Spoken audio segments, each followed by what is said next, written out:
আসসালামু আলাইকুম ওয়া রাহমাতুল্লাহি ওয়া বারাকাতুহু। আলহামদুলিল্লাহি ওয়াহদাহু ওয়াসসালাতু ওয়াসসালামু আলা মান লা নাবিয়্যা বা'দাহ। সম্মানিত উপস্থিতি, প্রশংসা আল্লাহ সুবহানাহু ওয়া তাআলার জন্য, শান্তি অবতীর্ণ হোক সর্বশেষ ও সর্বশ্রেষ্ঠ রাসূল মুহাম্মদ সাল্লাল্লাহু আলাইহি ওয়াসাল্লামের উপর। অত্যন্ত দুঃখজনক হলো সত্য যে আজকে পৃথিবীর কোনায় কোনায়, প্রান্তে প্রান্তে, অলিতে গলিতে মুসলমানেরা নির্যাতিত, নিষ্পেষিত, অবহেলিত।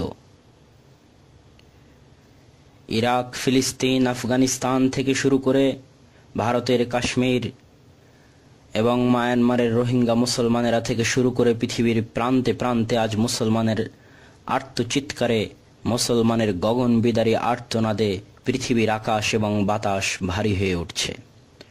শুধুমাত্র আল্লাহ সুবহানাহু ওয়া তাআলার প্রতি বিশ্বাস স্থাপন করার কারণে, কালেমার সাক্ষ্য দেওয়ার কারণে, আল্লাহর একাত্মবাদের সাক্ষ্য দেওয়ার কারণে, লা ইলাহা ইল্লাল্লাহ এই সাক্ষ্য দেওয়ার কারণেই তাদেরকে হত্যা করা হচ্ছে, তাদের উপর নির্যাতন করা হচ্ছে, তাদের উপর জুলুম করা হচ্ছে।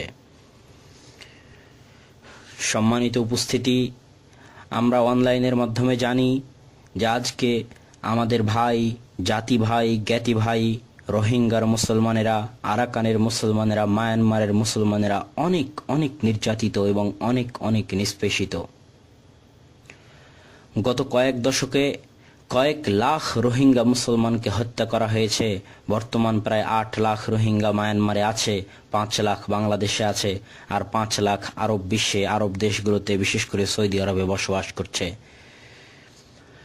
সম্মানিত উপস্থিতি, অত্যন্ত দুঃখজনক হলো সত্য যে গত 60 বছর ধরে যেমন কাশ্মীর নির্যাতিত, যেমন ফিলিস্তিন নির্যাতিত, তেমনি রোহিঙ্গার মুসলমানেরাও নির্যাতিত।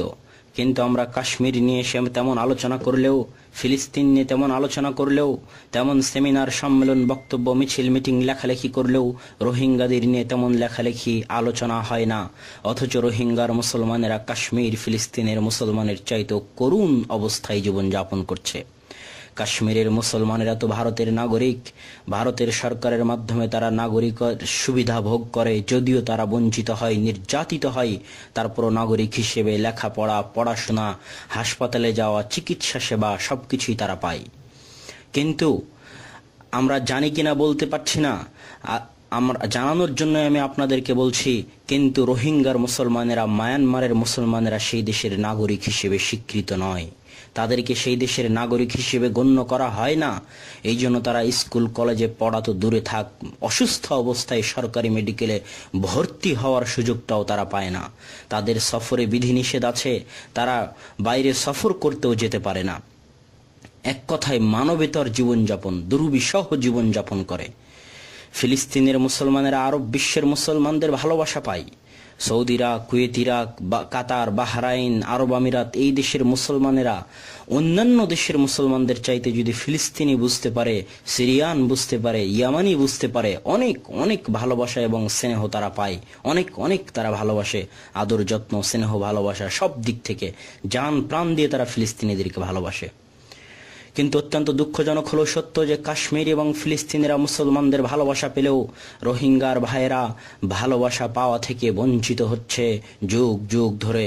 মুসলিম বিশ্ব যদি ফিলিস্তিনের কারণে ইসরায়েলের সাথে সম্পর্ক ছিন্ন করতে পারে, তাহলে কেন রোহিঙ্গাদের উপর অত্যাচারের কারণে, রোহিঙ্গাদের উপর নির্যাতনের কারণে, রোহিঙ্গাদের উপর জুলুমের স্টিম রোলার চালানোর কারণে কেন মায়ানমার সরকারের সাথে মুসলিম বিশ্ব সম্পর্ক ছিন্ন করতে পারে না? করা উচিত। আরো দুঃখজনক হলো যে রোহিঙ্গা এবং আরাকানের মুসলমানদের শেষ আশ্রয়স্থল, শেষ ভরসা হচ্ছে বাংলাদেশ। গত কয়েক দশকে তারা বাংলাদেশে আশ্রয় নিয়েছে, বাংলাদেশে এসেছে, বাংলাদেশে থেকেছে, এবং বাংলাদেশের মুসলমানদের ভাষার তাদের ভাষা প্রায় একই। তারা চিটাগাংয়ের আঞ্চলিক ভাষায় কথা বলে এবং দেখতেও প্রায় তারা বাঙালিদের মতোই। এই জন্য তারা যেমন মুসলমানের দিক থেকে আমাদের ভাই, তেমনি ভাষার দিক থেকেও তারা আমাদের অনেক নিকটের। কিন্তু অত্যন্ত দুঃখজনক হলো সত্য যে আজকে বাংলাদেশের দরজাও তাদের জন্য বন্ধ করে দেওয়া হয়েছে। আল্লাহু আকবার। আমাদেরকে বলা হচ্ছে যে তারা এই দেশে আসলে জনসংখ্যা বৃদ্ধি হবে, সামাজিক অর্থনৈতিক সংকট দেখা দিবে, অথচ রাসূল সাল্লাল্লাহু আলাইহি ওয়াসাল্লাম বলছেন নাসাইর 3178 নম্বর হাদিসে যে ইন্নামা ইয়ানসুরুল্লাহু হাযিহিল উম্মাহ বিদাফিহা, আল্লাহ সুবহানাহু ওয়া তাআলা এই উম্মতকে তাদের দুর্বলদের মাধ্যমে সাহায্য করে থাকেন। বুখারীর হাদিসে রাসূল সাল্লাল্লাহু আলাইহি ওয়াসাল্লাম বলছেন, ওয়াহাল তুরযাকুনা ওয়া তুনসারুনা ইল্লা বিদুআফাইকুম, তোমাদেরকে তো রিজিক দেওয়া হয় তোমাদের দুর্বলদের কারণে।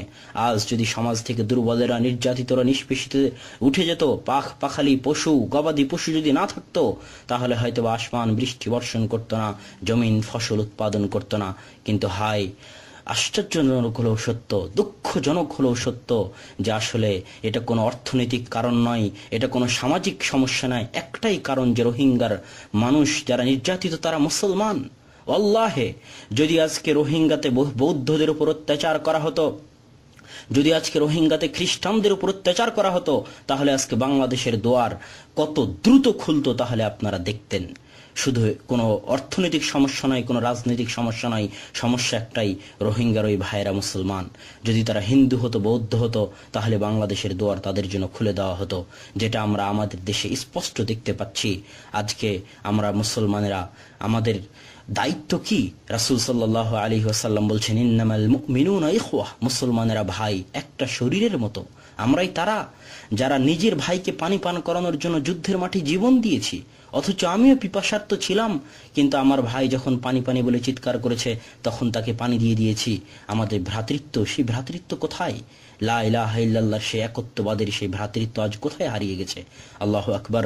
আমি বাংলাদেশ সরকার সহ বাংলাদেশের মুসলমানদের প্রতি, আলেম ওলামাদের প্রতি উদাত্ত আহ্বান জানাবো যে আপনারা বাংলাদেশ, বিশেষ করে বাংলাদেশের সরকারের প্রতি মুসলমানদেরকে আহ্বান জানাবো যে আপনারা গণসংযোগ করুন, জুমার খুতবায়, মসজিদে, মেম্বারে, সব জায়গা থেকে এই দাবি জানানো হোক যে রোহিঙ্গার মুসলমানদেরকে যেন সহযোগিতা করা হয়। বিশেষ করে কমসে কম রোহিঙ্গার রাষ্ট্রদূতকে ডেকে, রোহিঙ্গার দূতাবাসের রাষ্ট্রদূতকে ডেকে যেন প্রতিবাদ জানানো হয়। এবং মুসলিম উম্মার জন্য উচিত, আমি মনে করি, মায়ানমারের সাথে যাবতীয় সম্পর্ক ছিন্ন করা, আল্লাহ সুবহানাহু তাআলা। এবং এখান থেকে আমাদের আরো শিক্ষা নেওয়া উচিত যে আমরা যদি আজকে তাদেরকে সহযোগিতা না করি, আজকে যদি বাংলাদেশ সরকার তাদের সহযোগিতা না করে, এবং বাংলাদেশ সরকার যদি বাংলাদেশের দরজা তাদের জন্য বন্ধ করে দেয়, তাহলে এই গুনাহের ভার আমাদেরকে বয়ে বেড়াতে হবে। এবং আল্লাহু আলাম, আল্লাহ সুবহানাহু তাআলা আমাদের ক্ষমা করবেন কিনা জানি না, তবে কমসে কম কিছু না পারলেও আমাদের আল্লাহ সুবহানাহু তাআলার নিকটে দোয়া করা উচিত, আল্লাহ যেন রোহিঙ্গার মুসলমানদেরকে রক্ষা করেন এবং আমাদের সরকারকে, মুসলিম রাষ্ট্রপ্রধানদেরকে সুমতি দান করেন এবং তাদের সঠিক ও যুগোপযোগী পদক্ষেপ গ্রহণ করার তৌফিক দান করেন। আল্লাহুম্মা আমিন। ওয়া আখিরু দাওয়ানা আনিল হামদুলিল্লাহি রাব্বিল আলামিন। আসসালামু আলাইকুম ওয়া রাহমাতুল্লাহি ওয়া বারাকাতুহু।